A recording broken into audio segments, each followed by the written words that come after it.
जय तु भारतम जय तु संस्कृतम। आप देख रहे हैं आशा सुमन स्टडी चैनल। कैसे हैं स्टूडेंट्स? उम्मीद करता हूं आप सभी अपने अपने परिवार के साथ मस्त होंगे, अपने अपने कार्यों में व्यस्त होंगे, आनंदित होंगे। आइए आते हैं विषय वस्तु पर। अभी आप लोगों ने इसके पहले संस्कृत साहित्य लेखिका जो चैप्टर 4 था पीयूषम, इस बुक का चौथा पार्ट जिसका नाम संस्कृत साहित्य लेखिका है ना, तो उसके शब्दार्थों को और उस पाठ का भावार्थ आपने अच्छे ढंग से समझा है।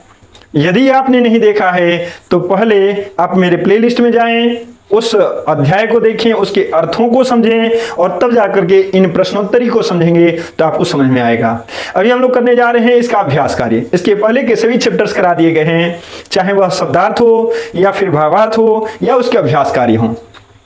तो यदि इसके पहले का वीडियो आपने नहीं देखा तो आप मेरे प्लेलिस्ट में जाएं और उसको देखें और फिर चैप्टर 4 के प्रश्नोत्तर को देखें। आपके समझ में आएगा, यह आपके फायदे के लिए है। ठीक है स्टूडेंट्स, चलिए विषय वस्तु को शुरू करते हैं। अभी हम लोग चतुर्थ पाठ के अभ्यास कार्य में आप देख रहे होंगे एक पदेन उत्तरं दत्त। इसको हम लोग सॉल्व करेंगे। इसका मतलब क्या है?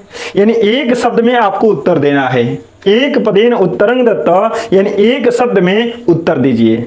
यानी प्रश्न आपके भले बहुत बड़े बड़े हों लेकिन उत्तर आपका क्या होगा? एक ही शब्द में आएगा। आ रही बात समझ में? चलिए प्रश्न देखते हैं। कस्मिन् युगे मंत्राणां दर्शका न केवला ऋषयः प्रत्युत ऋषिका अपि सन्ति। करा है कि किस युग में मंत्रों के दर्शक न केवल ऋषिगण प्रत्युत यानी बल्कि ऋषिकाएं भी थीं। एक ऐसा हम लोगों ने पढ़ा था, एक ऐसा युग होता है जिसमें मंत्रों के दर्शक ऋषियों के साथ साथ ऋषिकाएं भी होती हैं। और वो कौन सा युग होता है? तो हम लोगों ने पढ़ा होगा वैदिक युग है। क्या पढ़े थे स्टूडेंट्स? वैदिक युग है। यानी इसका आंसर हो जाएगा वैदिक युग है।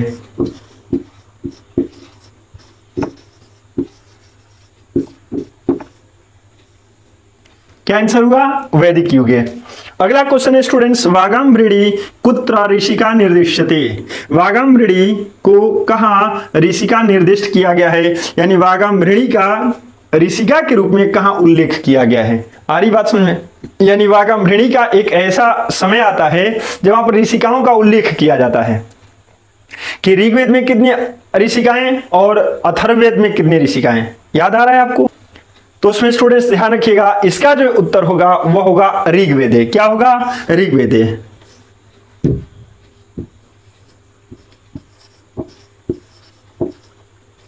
यानी हम लोग बात करेंगे कि वागाम्भृणी ऋषिका का कहां उल्लेख किया गया है, तो आपका जवाब होना चाहिए ऋग्वेद। यानी ऋग्वेद में इनका उल्लेख मिलता है। आई बात समझ में? अगला क्वेश्चन, याज्ञवल्क्यस्य पत्नी का आसीत। याज्ञवल्क्य की पत्नी कौन थी? मैत्रेयी। याज्ञवल्क्य की पत्नी का क्या नाम था? मैत्रेयी। तो हम लोग लिखेंगे यहां पर मैत्रेयी।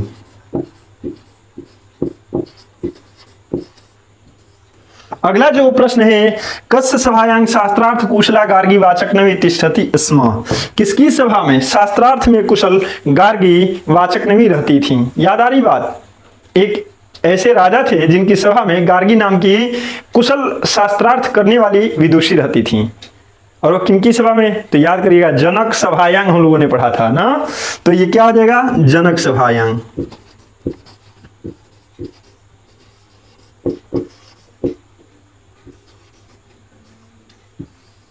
यानी जनक की सभा में शास्त्रार्थ में कुशल गार्गी वाचक नहीं रहती थी। अगला क्वेश्चन है क्वेश्चन नंबर अंग, लौकिक संस्कृत साहित्य चत्वारिंशत् कवयित्रीणां प्रथम कल्पा का वर्तते। पहले अर्थ को समझेंगे फिर उत्तर लिखेंगे। कह रहा है कि लौकिक संस्कृत साहित्य में, मैंने बताया था संस्कृत साहित्य जो है वह दो भागों में बटा हुआ है। किस किस में? लौकिक साहित्य में और वैदिक साहित्य में। तो यहाँ पर लौकिक संस्कृत साहित्य की बात की जा रही है। कह रहे लौकिक संस्कृत साहित्य में 40 कवित्रियों की प्रथम कल्पा कौन है? यानी 40 कवित्रियों का वर्णन हुआ था और उसमें हमने पढ़ा था कि उसमें एक है जो प्रथम कल्पा के नाम से जानी जाती हैं। तो प्रथम कल्पा कौन है? तो याद आ रहा होगा आपको, विजयांका नाम था। क्या नाम था? विजयांका। लिखेंगे हम लोग उत्तर में विजयांका। यही उत्तर हो गया। एक शब्द में बस आपको उत्तर देना है, कुछ नहीं सोचना, यही आपका पूर्ण रूपेण उत्तर हो गया। संस्कृत साहित्य कियतीनां कवित्रीणां वर्णनं लभ्यते। अब देखिए कितना बढ़िया प्रश्न है। लौकिक संस्कृत साहित्य में कितनी कवित्रियों का वर्णन प्राप्त होता है? अब ये तो आप भी बता सकते हैं, शायद नहीं बता सकते। क्यों नहीं बता सकते भला? अरे इसके पहले वाले प्रश्न में हम लोगों ने चर्चा किया है, लौकिक संस्कृत साहित्य में 40 कवित्रियों में, हद हो गया। कितनी कवित्रियां?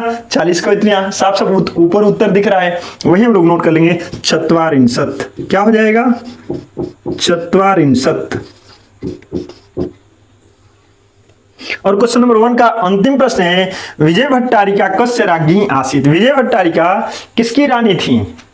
तो चंद्रादित्य की थी। किनकी थी? चंद्रादित्य की रानी थी। तो लिखेंगे हम लोग चंद्रादित्यस्य।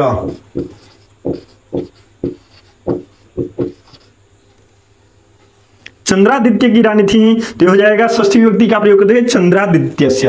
आगे बात सुनिए। चलिए क्वेश्चन नंबर 2 दिया है, प्रश्न संख्या 2 कह रहा है, अधोलिखितानि रिक्त स्थानानि पूर्यतः। नीचे लिखे हुए रिक्त स्थानों की पूर्ति करें। नीचे लिखे हुए रिक्त स्थानों की पूर्ति करें, अर्थात पूरा का पूरा वाक्य दिया गया है, हमको कुछ उसमें सोचना नहीं है, बस एक फिल इन द ब्लैंक्स है पूरे वाक्य में, उसमें उस फिल इन द ब्लैंक्स को यानी रिक्त स्थान को भर देना है और यही हमारा उत्तर हो जाएगा। चलिए देखते हैं क्या है। या स्टूडेंट्स, बृहदारण्यकोपनिषदि, बृहदारण्यक उपनिषद में, उपनिषद का नाम है, बृहदारण्यक उपनिषद में याज्ञवल्क्यस्य पत्नी डैश वर्णिता।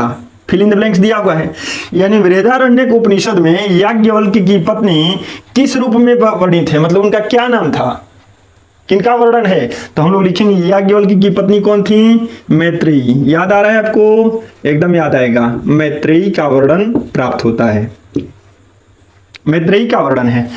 आगे देखिएगा, जनकस्य सभायां शास्त्रार्थ कुशला डैश वाचक नहीं तिष्ठति स्म। तो इसको तो अभी हम लोगों ने पहले पढ़ा है पहले प्रश्न में, फिर भी देखेंगे। जनक की सभा में शास्त्रार्थ में कुशल कौन वाचक नहीं रहती थी? तो याद है, गार्गी वाचक नहीं रहती थी। कौन रहती थी? गार्गी हो जाएगा, ठीक ना, गार्गी वाचक नहीं तिष्ठति स्म। अगला दिया गया है, ग लौकिक संस्कृत साहित्य प्रायेण डैश कवित्रीणां सार्धशतं पद्यानि लभ्यन्ते।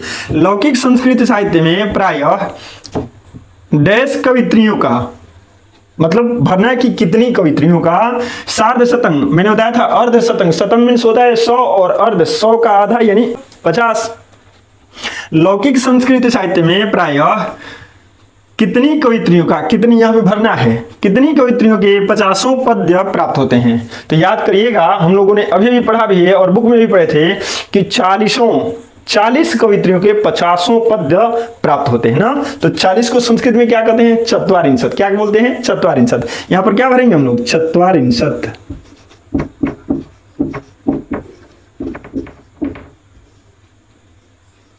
क्या हो जाएगा स्टूडेंट्स? चत्वारिंशत्। यहाँ पर हलंत है, थोड़ा ध्यान दीजिएगा, जगह थोड़ा सा बचा होगा, इसलिए चलिए उसी में काम चला लेना है। करे घ तासु डैश प्रथम कल्पा वर्तते, यानी उनमें डैश प्रथम कल्पा है। उनमें किन में? 40 कवित्रियों में। 40 कवित्रियों के जो 50 पद मिलते हैं ना, उनमें एक ऐसी है जिनको प्रथम कल्पा माना गया। तो कौन है? तो हम लोगों ने पढ़ा होगा विजयांका का नाम, उसमें विजयांका प्रथम कल्पा है, ठीक है ना। आगे देखिएगा, करेगी साच डैश वर्णासीदिति। मैंने इसको बताया होगा, वर्ण आसित इति, वर्ण आसित इति, वर्ण मीन्स रंग हो गया, आसित मीन्स था, इति अंत में लगता है, इति आया हुआ है। करे और वह कौन? विजयांका। और वह डैश वर्ण की थी, डैश रंग की थी। किस रंग की थी? श्याम वर्ण की थी। किस वर्ण की थी? श्याम। यहाँ पर लिखेंगे श्याम वर्णा शिदिति, श्याम वर्ण की थी यानी सांवले रंग की थी। आगे देखिएगा, चंद्रादित्यस्य राज्ञी एवं विजयांका इति मन्यन्ते। करे कि चंद्रादित्य की रानी डैश ही विजयांका, ऐसा लोग मानते हैं ना। तो चंद्रादित्य की पत्नी रानी कौन? तो विजय भट्टारिका। क्या हो जाएगा? विजय भट्टारिका।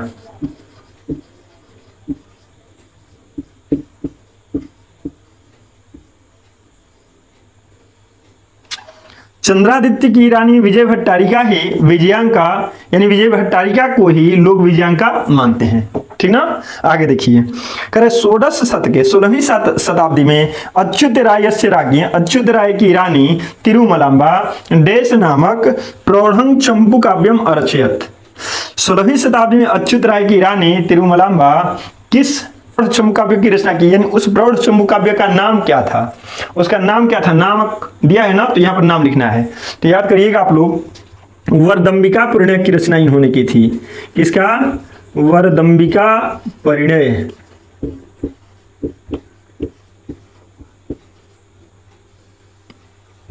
वरदंबिका परिणय नामक प्रौढ़ चंपू काव्य की रचना की। आ रही बात समझ में? प्रश्न संख्या 3 दिया हुआ है, अधोलिखित प्रश्नानाम उत्तराणि पूर्णवाक्येन संस्कृत भाषया दत्त। नीचे लिखे प्रश्नों के उत्तर, नीचे लिखे प्रश्नों के उत्तर पूर्ण वाक्य में संस्कृत भाषा में दीजिए।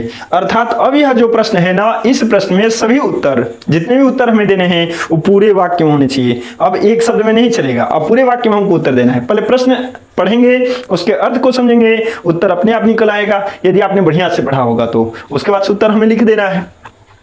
कह रहे कि ऋग्वेदे कति ऋषिका मंत्र दर्शन वत्यो निर्दिश्यन्ते। कह रहे कि ऋग्वेद में कितनी ऋषिकाएं मंत्र दृष्टा के रूप में उल्लेखित हैं, यानी कितनी ऋषिकाओं का मंत्र दृष्टा के रूप में उल्लेख किया गया है। तो हम लोगों ने पढ़ा था पंच ऋषिका, कितनी?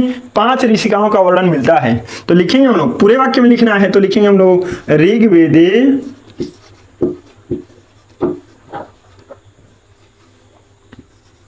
पंच ऋषिका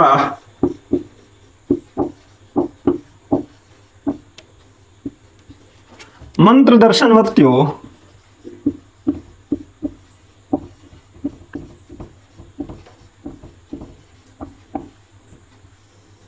निर्दिश्यन्ते।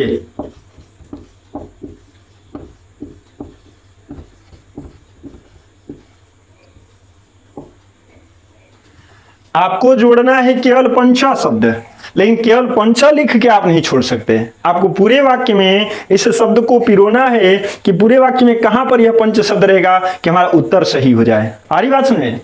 तो एक ही शब्द जोड़ना है, लेकिन उपयुक्त जगह पर जोड़ना है और वाक्य पूरा लिखना है हमें। तो कैसे लिखेंगे? ऋग्वेदे पंच ऋषिका, ऋग्वेद में 5 ऋषिकाएं मंत्र दर्शन वत्यो निर्दिश्यन्ते मंत्र दृष्टा के रूप में उल्लेखित हैं। आ रही बात समझे? आगे देखते हैं। याज्ञवल्क्यस्य पत्नी केन रूपेण वर्णिता। याज्ञवल्क्य की पत्नी किस रूप में वर्णित है? यानी जो पाठ हम लोग पढ़े थे उसमें याज्ञवल्क्य की पत्नी मैत्रेयी को एक रूप में बताया गया कि इस रूप में उनका वर्णन प्राप्त होता है। कौन सा रूप था? तो दार्शनिक के रूप में उनका रूप प्राप्त होता है, दार्शनिक थी वो ना। तो लिखेंगे हम लोग याज्ञवल्क्यस्य पत्नी, याज्ञवल्क्यस्य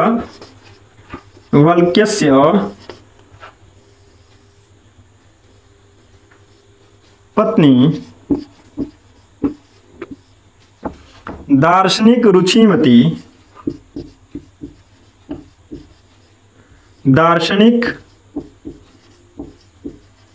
रुचिमती रूपेण वर्णिता।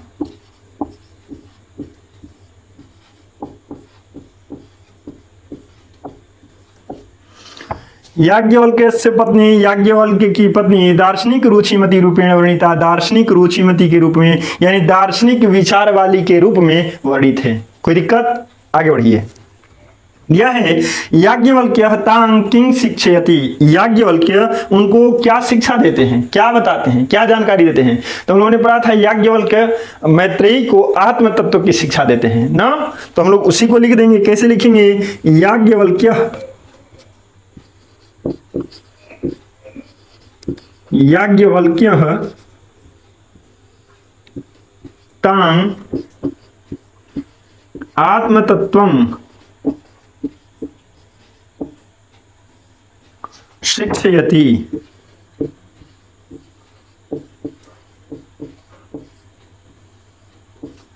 याज्ञवल्क्य तां आत्मतत्त्वं शिक्षति, याज्ञवल्क्य उनको आत्मतत्व की शिक्षा देते हैं। ठीक ना? आगे देखिए। घ दिया है विजयांका या वर्ण कह आसित। ये विजयांका का वर्ण यानी विजयांका का रंग कैसा था ना।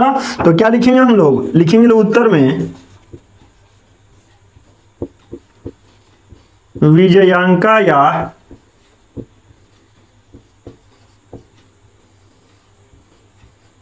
वर्ण श्याम आसित।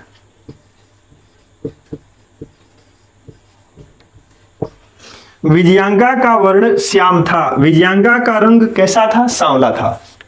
अगला प्रश्न दिया है स्टूडेंट्स, तिरुमलांबा कस्य चंपू काव्यस्य रचनां कृतवती। तिरुमलांबा किस चंपू काव्य की रचना की? तिरुमलांबा किस चंपू काव्य की रचना की? तो इनके चंपू काव्य का नाम था वरदंबिका परिणय ना। तो लिखेंगे हम लोग तिरुमलांबा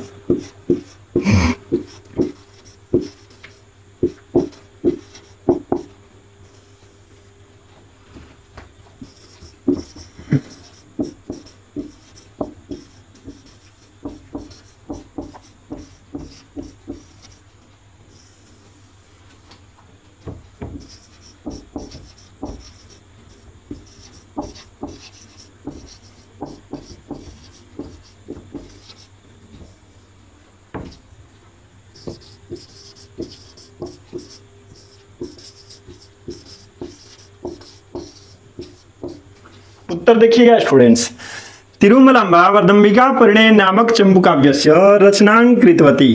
तिरुमलांबा वरदंबिका परिणय नामक चंपू काव्य की रचना की। शंकर चरितम इति जीवन चरितस्य रचयित्री का। शंकर चरितम यह इस जीवन चरित की रचयित्री कौन है, यानी इनको बनाने वाली जो कवित्री हैं वो आखिर कौन है? तो आपको पता होगा कि पंडिता क्षमाराव के पिता थे कौन? शंकर पांडुरंग।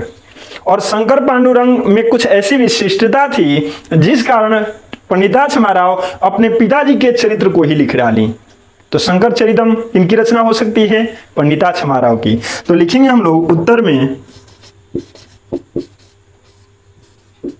शंकर चरितम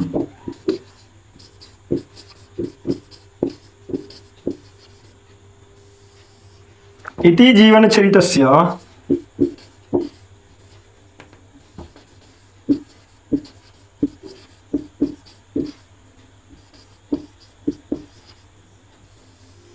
रचयित्री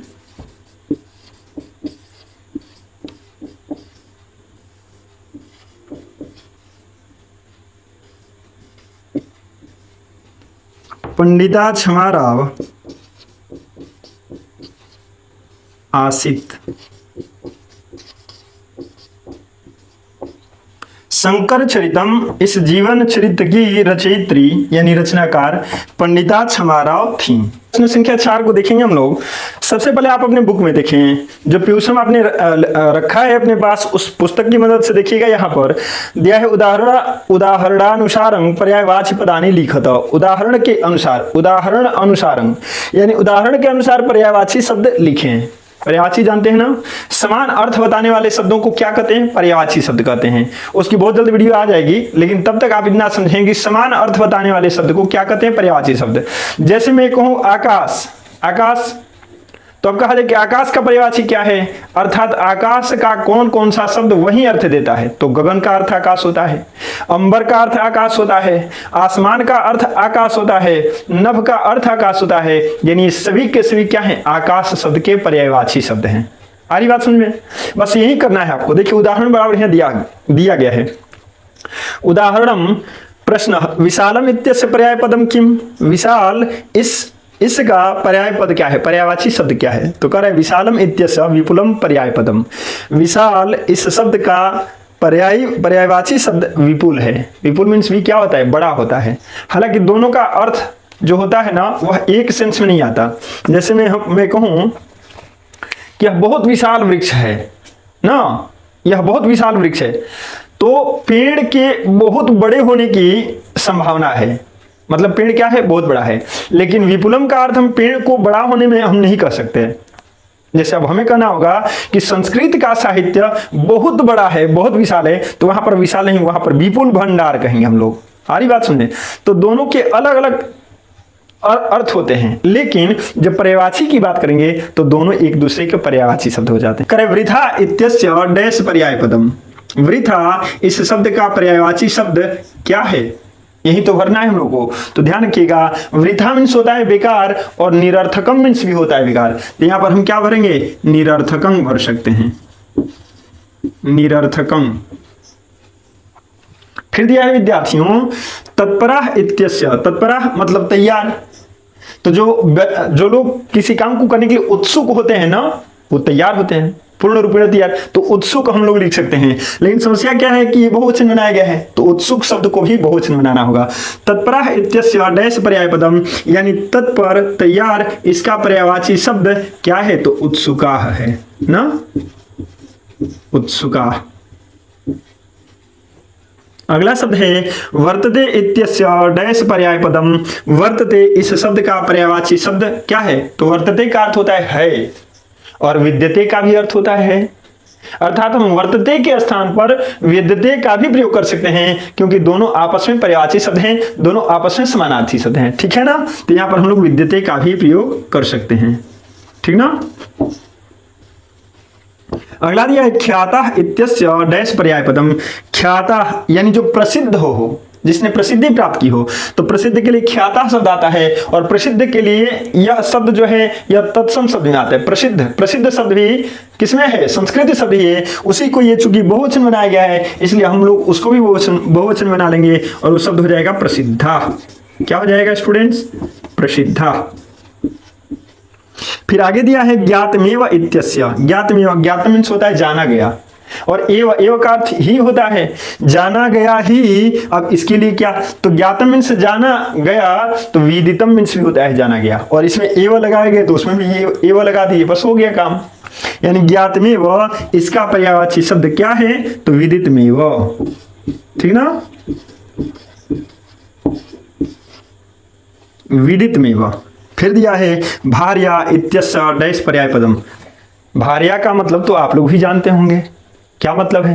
नहीं जानते, अनुभव नहीं होगा, कोई बात नहीं, मैं ही बता दे रहा हूं। भार्या मीन्स होता है स्टूडेंट्स पत्नी ना, हालांकि संस्कृत के स्टूडेंट्स हैं तो इतना कम से कम जानना चाहिए। भार्या मीन्स क्या होता है? पत्नी। इत्यस्य डैश पर्यायपदम, इसका पर्यायवाची शब्द, अरे भाई तो पत्नी, पत्नी भी संस्कृत का शब्द है, पत्नी भी हम लोग लिख सकते हैं, कोई दिक्कत नहीं है, ठीक ना। भार्या मीन्स भी पत्नी, या पत्नी मीन्स तो पत्नी होता ही है। आगे देखिए जननी इत्यस्य डैश पर्यायपदम। ये बताइए ना आप लोग, मजा आएगा, बता सकते हैं?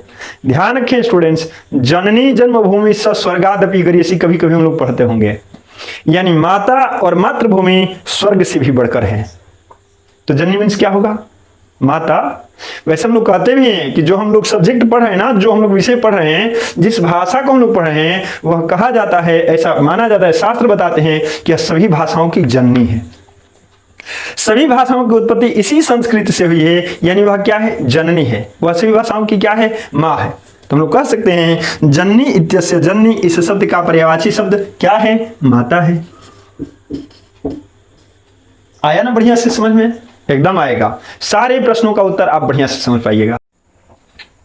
आइए स्टूडेंट्स देखते हैं क्वेश्चन नंबर 5।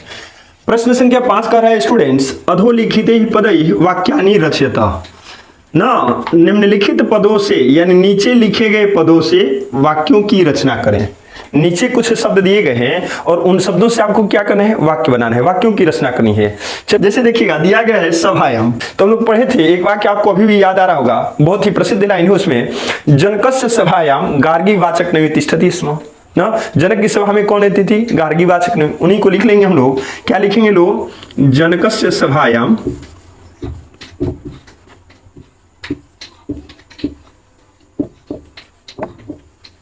जनकस्य सभायाम गार्गी वाचक नवी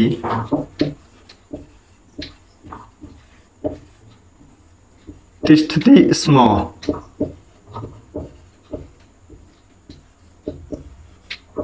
अगला जो शब्द है प्रथम कल्पा ना, तो हम लोग लिखेंगे लौकिक संस्कृत साहित्य,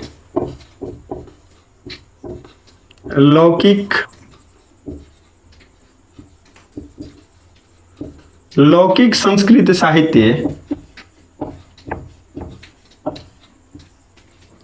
कवयित्रीणां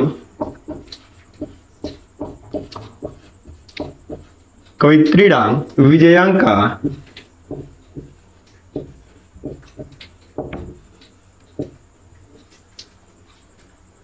प्रथम कल्पा वर्तते। प्रथम कल्पा वर्तते। प्रथम कल्पा से हमने क्या वाक्य बनाया? ये भी अपने बुक में ही दिया गया है इसी पाठ में।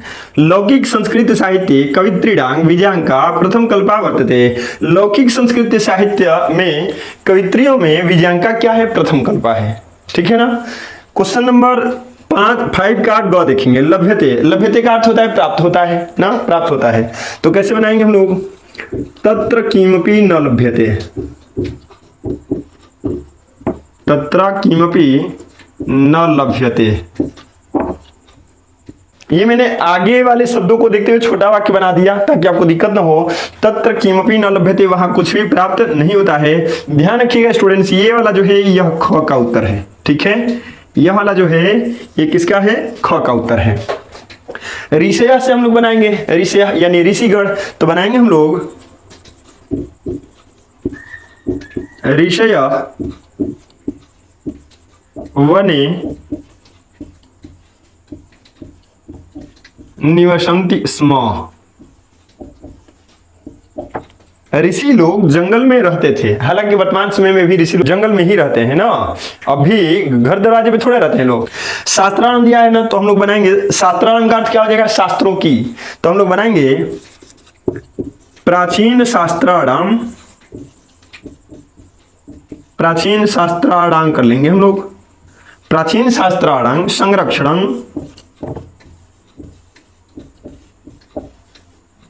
आवश्यकम।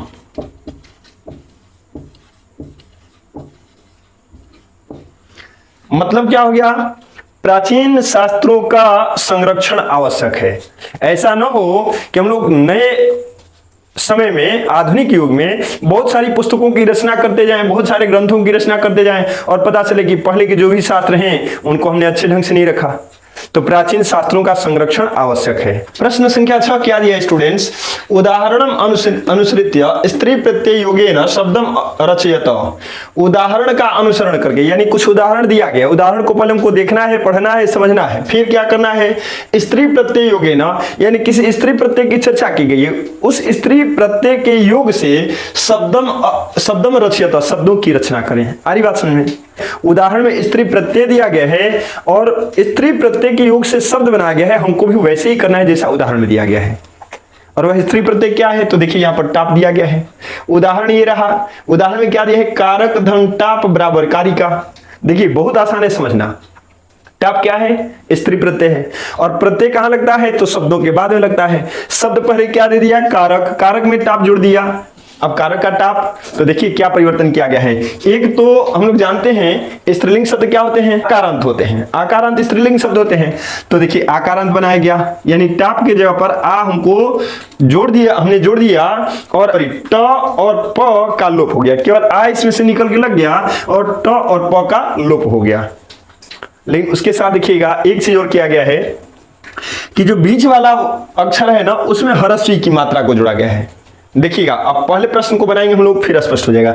जैसे लेखक धन टाप, लेखक शब्द है ना जो पुल्लिंग में है, टाप स्त्री प्रत्यय को जोड़ना है ना, तो मैंने कहा कि टाप के जगह पर आ जोड़ देना है, आकारांत स्त्रीलिंग हो जाएगा। तो क्या लेखका कहेंगे? नहीं नहीं, एक संशोधन और करना है। मैंने यहाँ पर बताया कि बीच वाला जो वर्ण है ना, बीच वाला जो अक्षर है, उसमें ह्रस्व की मात्रा को जोड़ देना है। तो हमको भी यहाँ पर यही करना है, यानी लेखक में टाप जोड़ेंगे तो क्या बन जाएगा?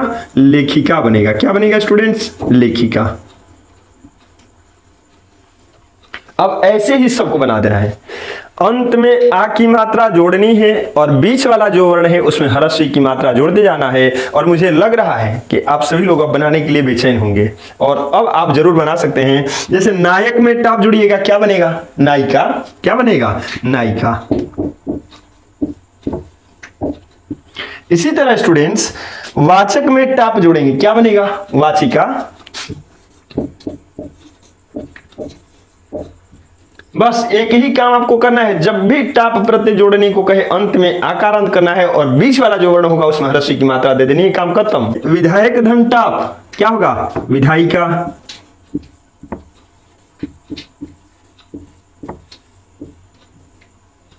इसके बाद है योजक धन टाप, तो योजिका।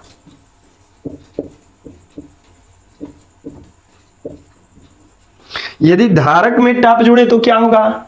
धारक में टाप जोड़ेंगे तो धारिका बनेगा, धारण करने वाली। इसका अर्थ हो जाएगा। और पालक में टाप जोड़ेंगे, पालक मीन्स होता है पालन करने वाला, और पालक में टाप हमने जोड़ा तो जो भी अर्थ निकलेगा, जो भी शब्द बनेगा उसका अर्थ क्या हो जाएगा, पालन करने वाली। शब्द क्या बनेगा, तो क में आ की मात्रा जोड़ देना है और ल में ह्रस्व की मात्रा, यानी पालिका शब्द बना।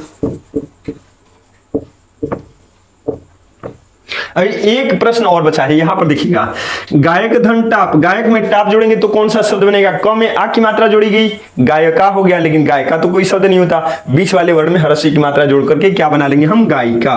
क्या बनाएंगे स्टूडेंट्स, गायिका। आई बात समझ में, बिल्कुल। अब जब भी टाप प्रत्यय मिले बस आपको दो चीजें याद रखनी है, अंत में आ की मात्रा जोड़नी है और बीच वाला जो वर्ण होगा, बीच वाला ना, उसमें ह्रस्व की मात्रा जोड़ देनी है। स्त्री प्रत्यय के योग से आप शब्द बना सकते हैं, खास करके टाप प्रत्यय दिया जाए तो। ठीक है स्टूडेंट्स, आइए स्टूडेंट्स देखते हैं क्वेश्चन नंबर 7 को, प्रश्न संख्या 7 को देखेंगे हम लोग। दिया क्या है, उदाहरणम अनुसृत्य, उदाहरण का अनुसरण करके रेखांकित पदानां स्थाने, रेखांकित पदों के स्थान पर कुछ शब्द हैं जिनको रेखांकित किया गया है, जिसको आप अंग्रेजी में अंडरलाइन बोलते हो। रेखांकित पदों के स्थान पर अन्य पदानियोजित, अन्य पदों को जोड़ें, अन्य पदों को क्या करें, जोड़ें। तो देखिएगा स्टूडेंट्स, यहां पर कुछ शब्द हैं जिनको मैं अंडरलाइन करना भूल गया हुआ हूं। ये सभी शब्द हैं जिनको आपके बुक में अंडरलाइन किया गया है, आप पीयूषम को निकाल करके देख सकते हैं। मैं बार बार बताता भी हूं कि अपने पाठ्य पुस्तक पीयूषम को अपने साथ जरूर रखें, ठीक है ना। अब देखिए इसमें करना क्या है स्टूडेंट्स, ध्यान रखिएगा। स्म जो है ना, स्म एक निपात है, इसके बारे में थोड़ा सा समझ लेंगे हम लोग।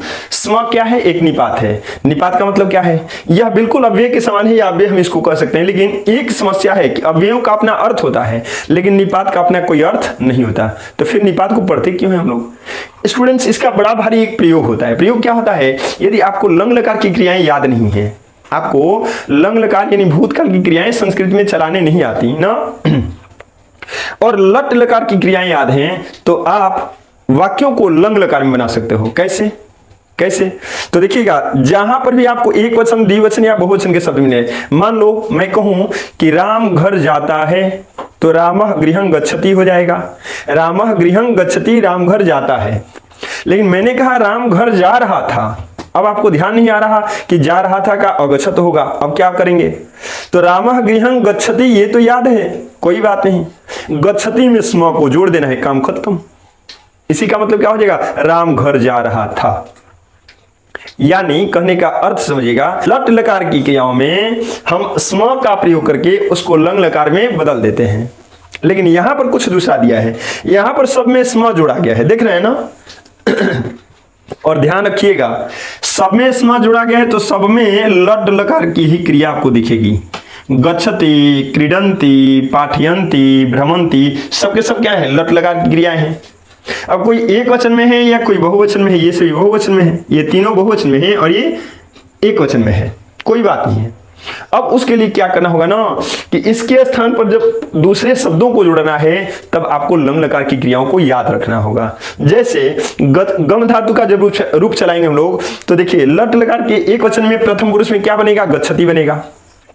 और उसी को जब लंग लकार में चलाएंगे हम लोग तो अगच्छत, अगच्छताम, अगच्छन, अगच्छः, अगच्छतम, अगच्छत, अगच्छम, अगच्छाव, अगच्छम रूप बनता है प्रायः तीनों पुरुषों और तीनों वचनों में। आई बात समझ में। लेकिन हमको तीनों पुरुषों तीनों वचनों से क्या मतलब है, हमको बस एक पुरुष से मतलब है, एक वचन से मतलब है। ये प्रथम पुरुष की एक वचन में है ना, यानी गम धातु का रूप लंग लकार प्रथम पुरुष एक वचन में चलाना है, तो क्या होगा, अगच्छत होता है। क्या होता है, अगच्छत।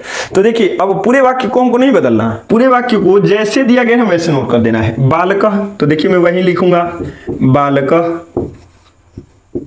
प्रतिदिनं, प्रतिदिनं,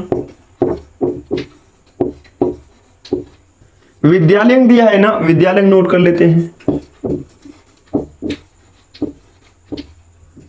अब स्टूडेंट्स जो सुधार करना है वो कहां पे करना है, गच्छति स्म, यहीं पर हमको करना है। तो देखिए मैंने क्या कहा था कि लट लकार की क्रियाओं को स्म लगा करके लंग लकार में परिवर्तित किया जाता है। यानी यह वाक्य किसमें है, लंग लकार में, और स्म लगा करके। तो अब स्म को हटाते हैं और लंग लकार का रूप चला देते हैं। तो लंग लकार का रूप चलाएंगे तो क्या हो जाएगा, अगच्छत हो जाएगा। क्या होगा, अगच्छत। और यहां पर पूर्ण विराम दे देंगे स्टूडेंट्स, पूर्ण विराम, काम खत्म हो गया, बन गया वाक्य। यही तो जोड़ना था आपको। इसी तरह देखिएगा आपके बुक में उदाहरण भी दिया गया है, कुछ भी अंतर नहीं है। यहाँ पर जब आप बुक खोल के पढ़िएगा ना तो यहाँ पर दिया है जनकस्य सभायां गार्गी तिष्ठति स्म, जनक की सभा में गार्गी रहती थी। फिर उसको नीचे क्या दिया गया, जनकस्य सभायां गार्गी अतिष्ठत। अतिष्ठत किस लकार में है, आपका जवाब होगा लंग लकार में। किस लकार में, लंग लकार में। लंग लकार में रूप चला दिया गया। उसको पकड़ेंगे कैसे, तो देखिएगा यहाँ पर यदि प्रथम पुरुष एक वचन है तो जब लंग लकार का रूप चलेंगे तो उसको भी प्रथम पुरुष एक वचन में ही लेके जाएंगे। यहाँ पर देखिएगा क्रीडंती है, क्रीडंती किस लकार में है, आप कहिएगा कि लट लकार में है। बहुत बढ़िया। अब देखेंगे किस पुरुष में है, आप कहिएगा प्रथम पुरुष में। किस वचन में है, तो आप कहिएगा बहुवचन में है। बस लंग लकार में उसको लेके जाना है, और प्रथम पुरुष है तो प्रथम पुरुष में, बहुवचन में है तो बहुवचन में। यानी पुरुष और वचन में हमको इधर उधर नहीं करना। क्या करना है, केवल लकार बदल देना है। यहां पर लट लकार के साथ स्म दिख रहा है, हमको इसे लंग लकार में बना देना है, बाकी पूरा शब्द वैसे रह जाएगा। छात्रा सायंकाले क्षेत्रे, इसमें कुछ नहीं करना हमको, वैसे ही नोट कर लेंगे।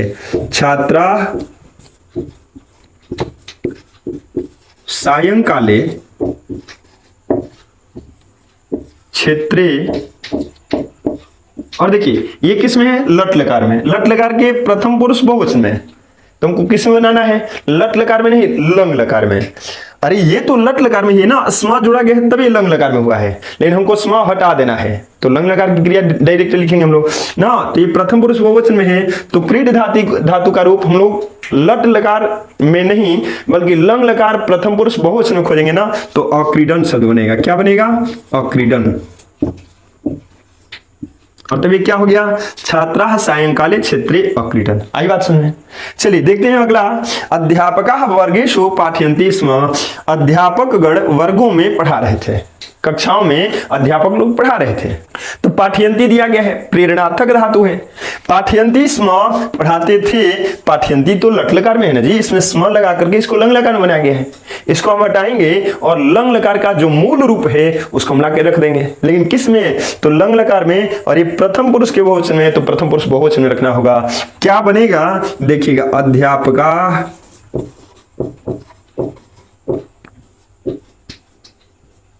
वर्गेषु पाठयन्ति स्म का क्या हो जाएगा, अपाठयन। क्या होगा, अपाठयन। इसी तरह स्टूडेंट्स अंतिम है, गजाः वने भ्रमन्ति स्म, भ्रमन्ति की जगह पर लंग लकार प्रथम पुरुष बहुवचन का रूप चलाएंगे तो अभ्रमण होगा। क्या होगा, अभ्रमण। और वाक्य क्या बन जाएगा, गजाः वने अभ्रमण, यही बनेगा। आइए अब हम देखते हैं प्रश्न संख्या 7 के बचे हुए वाक्यों को। दिया है, कोकिला वृक्ष शाखासु कुजंती स्म, कोयलें, कोकिला मीन्स कोयल, बहुवचन में है, कोयलें पेड़ की शाखाओं पर गुनगुना रही थी, कूद रही थी, चहचहा रही थी। कुजंती मीन्स चहचहा रही थी, कुछ भी कर सकते हैं आप। अब देखिएगा फिर सब क्या करना है, तो यहां पर अंडरलाइन है और यहां पर अंडरलाइन है, इसके जगह पर क्या करना है, हमको अलग शब्द को रखना है, ऐसे शब्द को जो इसको कहीं कहीं फुलफिल कर रहा हो, इसको पूरा कर रहा हो। अब ये चूंकि लट लकार में है लेकिन स्म लग गया है तो लंग लकार में बदल गया है ना, तो हमको यहां पर क्या करना है, लंग लकार के शब्द को रख देना है। तो लिखेंगे कैसे, कोकिला वृक्ष शाखासु, कोकिला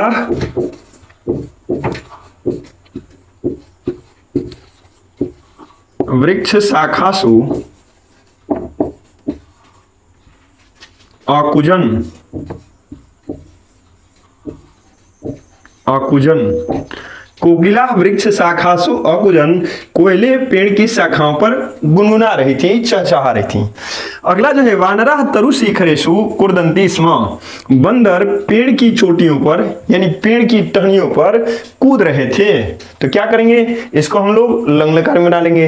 ये चूंकि प्रथम पुरुष के बहुवचन है तो प्रथम पुरुष के बहुवचन में अकुर्दन शब्द होता है। क्या होता है, अकुर्दन। बस उसी को हम लोग प्रयोग कर लेंगे। बनाएंगे कैसे, वानरः तरु शिखरेषु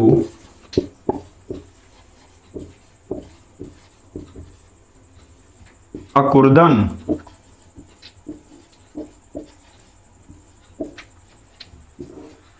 यही है स्टूडेंट्स चैप्टर 4 के सभी प्रश्न। यदि इतना आप तैयारी कर लेते हैं तो मतलब चैप्टर 4 से आपके एक भी प्रश्न छूटने वाले नहीं हैं। मेरा यह वीडियो आपको कैसा लगा? मुझे उम्मीद है आपको जरूर अच्छा लगा होगा। एक बात मैं बताना चाहूँगा आप लोगों से, यदि वीडियो अच्छा लगा है तो लाइक करें और अपने दोस्तों के बीच ज़रूर शेयर करें, ताकि हमारा उत्साहवर्धन हो और ज़्यादा से ज़्यादा लोग इस वीडियो से लाभान्वित हों। और वीडियो में मैं बार बार कहता हूँ, इसके पहले वाले वीडियो में भी कहा था, इसमें भी मैं कह रहा हूँ कि आप कमेंट जरूर करें। मैं नहीं कह रहा कि आप बहुत सारे लोगों से सब्सक्राइब करवाएं, ये कराते हैं, यह आपकी उपलब्धि है, यह आपका बड़प्पन है। लेकिन जो आप कमेंट करते हैं ना, कमेंट से यह पता चलता है कि मैंने जो वीडियो बनाया वो कैसा बनाया, और कहीं ना कहीं हम लोग का उत्साहवर्धन स्वयं से होता है। तो यदि आपको लग रहा है कि मेहनत हुआ है इस वीडियो को बनाने में, मेरे द्वारा मेहनत किया गया है, तो आप अपने कमेंट को जरूर डालें, ताकि हमको लगे कि नहीं, बच्चों को समझ में आ रही बात। लेकिन यही नहीं, यदि समझ में नहीं भी आ रही ना, उसको भी आप बताने का प्रयास करें, क्योंकि यह चैनल मेरा नहीं है। चैनल पर मैं वर्क कर रहा हूं, मैं काम कर रहा हूं, लेकिन काम आपका हो रहा है। तो यह आपकी जिम्मेवारी है, यह आपका कर्तव्य बनता है कि यदि कुछ समझ में नहीं आ रहा, उन तथ्यों को भी बताएं। केवल सकारात्मक डाले, मैं ऐसा नहीं हूं, ऐसा सुनना नहीं चाहता मैं, केवल आप अरे वाह बहुत बढ़िया सजी, बहुत नहीं, कोई जरूरी नहीं है। यदि आपको कोई ऐसा टॉपिक लगा जो आपकी समझ से बाहर है, समझ में नहीं आया, तो उसको भी आप कमेंट बॉक्स में डालें और हमें अवगत कराएं, ताकि हम आपकी समस्याओं का समाधान कर सकें। दोनों पक्ष मिलकर चलेंगे ना, आपका उत्थान पक्का है होगा। लेकिन हाँ, पता तो चले कि मेरे तरफ से कहां पे कमी रह जा रही है, कौन सा ऐसा पॉइंट है, कौन सा ऐसा तथ्य है जो हमारे बच्चे समझ नहीं पाए हैं। अब यह पता नहीं चले तो हम क्या करें? इसलिए मैं चाहूंगा, यदि अच्छा हो रहा है तो आप अच्छे कमेंट डाल करके हमें आगे बढ़ने में उत्साहवर्धन करें, और यदि कुछ ऐसा तथ्य है, ऐसे टॉपिक्स हैं जो आपकी समझ से परे हैं, तो आप कमेंट बॉक्स में वहीं लिख करके हमें बताने का प्रयास करें कि किन किन क्षेत्रों में आपको कमी नजर आ रही है। ठीक है स्टूडेंट्स, मुझे उम्मीद है आपको यह वीडियो अच्छा लगा होगा। अपने दोस्तों को आपने शेयर जरूर किया होगा, नहीं किया होगा तो अब जरूर कर लेंगे। इन्हीं आशा और उम्मीद के साथ मैं आप लोगों से विदा लेता हूं। फिर बहुत जल्द उपस्थित होऊंगा दशहरा के छोटे मोटे शॉर्ट्स लेकर। ठीक है दोस्तों, मिलेंगे अगले वीडियो में। दीजिए अनुमति। जय हिंद दोस्तों।